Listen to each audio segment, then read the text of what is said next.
Bismillahirrahmanirrahim. Assalamualaikum warahmatullahi wabarakatuh. Perkenalkan kami dari kelompok 2 akan mempresentasikan hasil diskusi kami mengenai internalisasi dan aktualisasi ideologi Pancasila.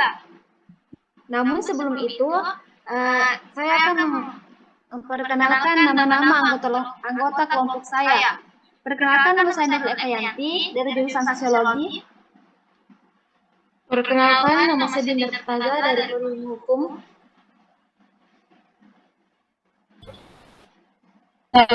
Yayahnya dari Prodi Kesehatan Masyarakat.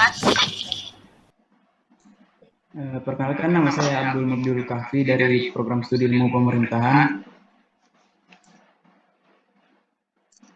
Perkenalkan, saya Desi Daniel dari Prodi Ilmu Hukum. Perkenalkan, nama saya Valeri Giovanni Sumanjaya dari Prodi Kedokteran Hewan. Perkenalkan, nama saya Kamisha Salsabila, asal dari Prodi Ilmu Hukum.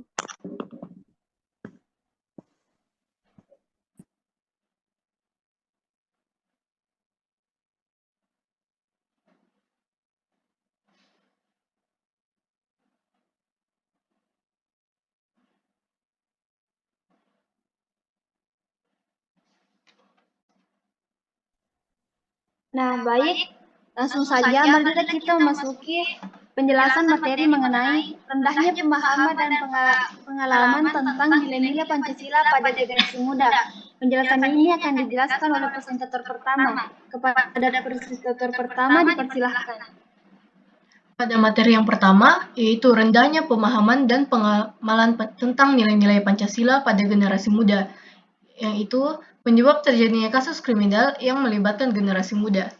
Penyebab terjadinya kasus kriminal yang melibatkan generasi muda, kejahatan dan kriminalitas telah menjadi masalah sosial di seluruh tatanan masyarakat dunia, di mana pelakunya adalah seorang remaja yang penyebabnya diantaranya adalah pertentangan dan persaingan kebudayaan, perbedaan ideologi politik, kepadatan dan komposisi penduduk, perbedaan distribusi kebudayaan, perbedaan kekayaan, dan pendapatan mentalitas yang labil, serta faktor dasar seperti faktor biologis, psikologis, dan sosio-emosional. Yang kedua, faktor penyebab rendahnya pemahaman dan pengamalan generasi muda tentang nilai-nilai Pancasila.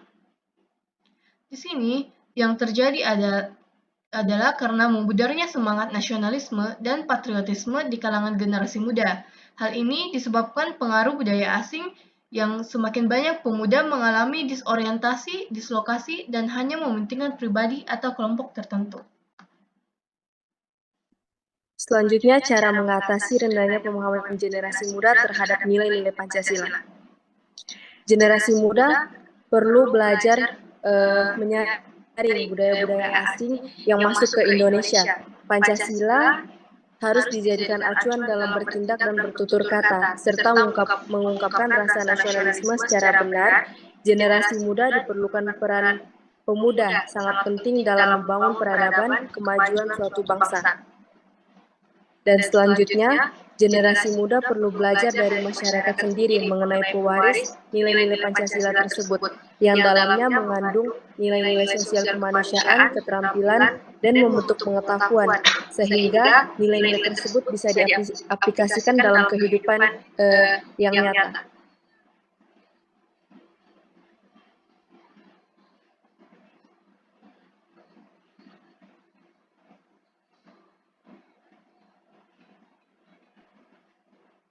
Nah, itulah tadi penjelasan mengenai rendahnya pemahaman dan pengalaman tentang nilai-nilai Pancasila pada generasi muda.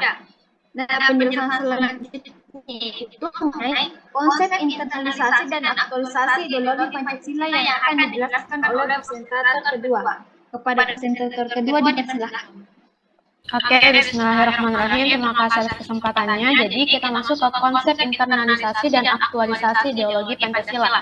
Pancasila perlu diaktualisasikan dalam kehidupan kemasyarakatan, kebangsaan, dan kenegaraan, mengingat Pancasila sebagai ideologi nasional yang merupakan visi kebangsaan Indonesia, yang membina persatuan bangsa, yang dipandang sebagai sumber demokrasi yang baik di masa depan dan yang lahir dari sejarah kebangsaan Indonesia. Pancasila sebagai ideologi negara merupakan kesepakatan politik para founding fathers ketika negara Indonesia didirikan. Namun dalam perjalanan panjang kehidupan berbangsa dan bernegara, Pancasila itu sering mengalami berbagai deviasi dalam aktualisasi nilai-nilainya. Deviasi pengalaman Pancasila tersebut bisa berupa penambahan, pengurangan, dan penyimpangan dari makna yang seharusnya. Dan seiring dengan itu sering pula terjadi upaya pelurusan kembali. Melihat kondisi bangsa Indonesia seperti itu, diperlukan upaya yang dapat mengaktualisasikan Pancasila ini. Sekian dari saya konsep internalisasi dan aktualisasi ideologi Pancasila. Saya serahkan kepada moderator.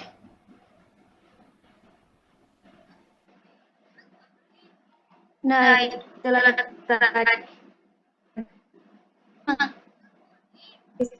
Pancasila. Penjelasan selanjutnya itu mengenai realita internalisasi dan ideologi Pancasila yang akan dijelaskan oleh presentator selanjutnya. Kepada presentator selanjutnya dipersilahkan. Oke, baik. Di sini saya akan menjelaskan mengenai realita internalisasi dan aktualisasi. Untuk dapat berfungsi penuh sebagai perekat bangsa sebagai fondasi dalam menghadapi berbagai macam era termasuk era reformasi, Pancasila dengan nilai-nilainya harus diaktualisasikan dalam segala tingkat kehidupan, mulai dari kehidupan pribadi, bermasyarakat, berbangsa dan bernegara, dan dalam segala aspek meliputi politik, ekonomi, sosial, budaya, dan hukum. Dan saya akan menjelaskannya. Bidang politik itu pelaksanaan politik haruslah berdasar kepada moralitas sila-sila Pancasila, sehingga dalam pelaksanaannya politik memiliki batasan-batasan tersendiri. Bidang ekonomi, rencana peningkatan ekonomi di Indonesia tidak boleh hanya berdasar pada pemenuhan kebutuhan material, akan tetapi harus mendasar kepada kesejahteraan rakyat. Bidang sosial dan budaya, pada bidang sosial dan budaya haruslah digunakan prinsip etika Pancasila, yaitu bersifat humanistik, di mana nilai Pancasila berdasar kepada harkat dan martabat manusia sebagai makhluk hidup yang berbudaya. Pada bidang hukum, Pancasila akan hilang makna bila para elit tidak mau bersikap atau bertindak sesuai dengan nilai Pancasila. Bila Pancasila tidak tersentuh dengan kehidupan nyata, Pancasila tidak akan berguna. Maka lambat laun pengertian dan kesetiaan rakyat terhadap Pancasila akan kabur dan secara perlahan-lahan menghilang. Dalam kehidupan kebersamaan antara bangsa di dunia, dalam era globalisasi terutama dalam era reformasi sekarang ini yang harus diperhatikan. Oke, sekian dan terima kasih. Saya kembalikan kepada moderator. Nah, itulah tadi penjelasan mengenai internalisasi dan aktualisasi ideologi Pancasila. Penjelasan selanjutnya itu mengenai sistem ekonomi dan kapitalisme menjadi tantangan Pancasila sebagai ideologi negara. Penjelasan ini akan dijelaskan oleh presentator selanjutnya atau pada presentator selanjutnya dipersilakan. Ya baik, langsung saja konsep sistem ekonomi kapitalisme di Indonesia. Adapun sistemnya yaitu perekonomian yang memberikan kebebasan secara penuh kepada setiap orang untuk melaksanakan kegiatan perekonomian seperti memproduksi dan menjual barang. Selanjutnya realita sistem ekonomi kapitalisme. Realita ini dilatar belakangi oleh perseteruan politik antar negara-negara yang dikenal dengan sebutan blok barat dan negara-negara timur. Selanjutnya masalah yang timbul akibat adanya kapitalisme. Adapun masalahnya yaitu menguasai sistem perekonomian negara tidak sesuai dengan prinsip ekonomi kerakyatan. Selanjutnya yang terakhir solusi untuk mengatasi kapitalisme. Solusi ini di rendahnya pemahaman dan pengalaman tentang nilai-nilai Pancasila dalam kehidupan masyarakat di Indonesia menyebabkan sistem ekonomi kapitalisme masih berlangsung di Indonesia. Adapun nilai-nilainya yaitu tercantum pada nilai-nilai dasar Pancasila. Sekian dari saya kembalikan kepada moderator. Terima kasih. Nah, itulah tadi penjelasan mengenai sistem ekonomi dan kapitalisme menjadi tantangan Pancasila sebagai ideologi negara. Penjelasan selanjutnya itu mengenai kurangnya rasa nasionalisme menjadi penghambat visi Pancasila sebagai ideologi bangsa. Kepada presentator selanjutnya dipersilakan. Selanjutnya ada yaitu kurangnya rasa nasionalisme menjadi penghambat visi Pancasila sebagai ideologi bangsa. Yang pertama itu adalah Pancasila sebagai ideologi nasional. Ideologi Pancasila ditetapkan sebagai dasar negara sekaligus ideologi nasional. Pentingnya Pancasila sebagai ideologi nasional bangsa tertuang dalam ideologi Pancasila yang merupakan cita-cita normatif bagi penyelenggara negara. Pancasila dapat diartikan sebagai pedoman dalam menyusun dasar negara dan undang-undang. Hal ini menjadi dasar bagi sistem pemerintahan, hukum, dan nilai-nilai yang dianut oleh negara. Pancasila sebagai landasan dalam pembangunan sosial, politik, dan ekonomi, dan Pancasila juga sebagai dijadikan pedoman dalam menjaga persatuan dan stabilitas negara. Yang kedua adalah konsep aktualisasi ideologi secara objektif maupun subjektif. Yang pertama itu ada aktualisasi ideologi Pancasila secara objektif. Secara objektif merupakan wujud implementasi nilai-nilai Pancasila dalam seluruh aspek dan bidang penyelenggaraan negara, termasuk kaitannya dengan hukum praktis. Dalam konteks ini, nilai-nilai Pancasila dikaitkan dengan Konstitusi Negara Indonesia, khususnya Undang-Undang Dasar 1945. Aktualisasi tersebut terdiri atas, yaitu Pancasila Sila Pertama, Pancasila Sila Kedua, Pancasila Sila Ketiga, Pancasila Sila Keempat, dan Pancasila Sila Kelima. Selanjutnya ada aktualisasi ideologi Pancasila secara subjektif, yang dimana merupakan bentuk implementasi nilai-nilai Pancasila pada masing-masing individu. Dalam hal ini juga termasuk pada aspek moral yang dijalankan dalam kehidupan bernegara. Aktualisasi ini juga terdiri dari sila, yaitu sila ketuhanan yang Maha Esa, sila kemanusiaan yang adil dan beradab, sila persatuan Indonesia, sila kerakyatan yang dipimpin oleh hikmat kebijaksanaan dalam permusyawaratan perwakilan, dan sila keadilan sosial bagi seluruh rakyat Indonesia. Yang ketiga adalah masalah yang terjadi. Salah satu masalah yang berkaitan dengan Pancasila sebagai ideologi bangsa adalah krisis nasionalisme. Krisis nasionalisme merupakan salah satu persoalan terkait Pancasila sebagai ideologi nasionalisme di Indonesia. Nasionalisme merupakan salah satu nilai inti Pancasila yang mengedepankan persatuan dan kesatuan bangsa Indonesia.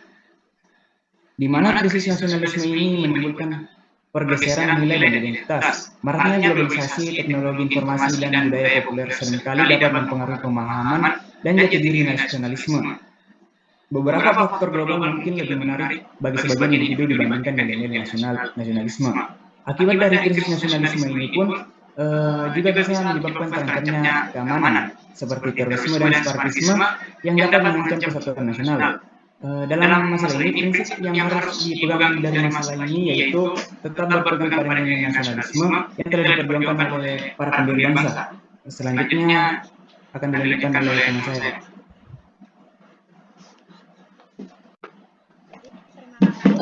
Solusi untuk masalah tentunya rasa nasionalisme diperlukan 3 peran dalam diri setiap individu. Pertama, peran keluarga dalam memberikan pendidikan sejak dini tentang sikap nasionalisme dan patriotisme terhadap bangsa Indonesia. Kedua, memberikan contoh atau teladan tentang rasa kecintaan dan penghormatan pada bangsa. Yang ketiga, memberikan pengawasan yang menyeluruh kepada anak terhadap lingkungan sekitar. Dengan melibatkan peran-peran ini diharapkan dapat membangkitkan kembali rasa nasionalisme dalam masyarakat Indonesia. Selanjutnya, upaya untuk menumbuhkan kembali nasionalisme bangsa, yaitu di mana pendidikan memainkan peran penting dalam menumbuhkan kembali rasa nasionalisme. Peran pendidikan meliputi pembelajaran tentang Pancasila, kewarganegaraan, bela negara, dan lain-lain. Pemerintah dapat meningkatkan rasa nasionalisme melalui kegiatan seperti seminar dan pameran kebudayaan. Penting juga mendengarkan dan menghargai aspirasi pemuda. Dengan melibatkan pendidikan dan peran pemerintah, diharapkan dapat memperkuat rasa nasionalisme dan mengatasi berbagai permasalahan yang dihadapi. Sekian dari saya kembalikan ke moderator.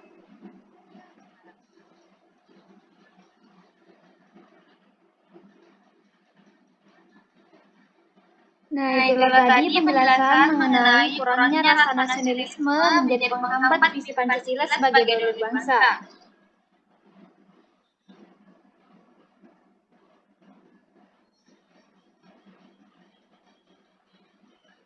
Nah, saya akhiri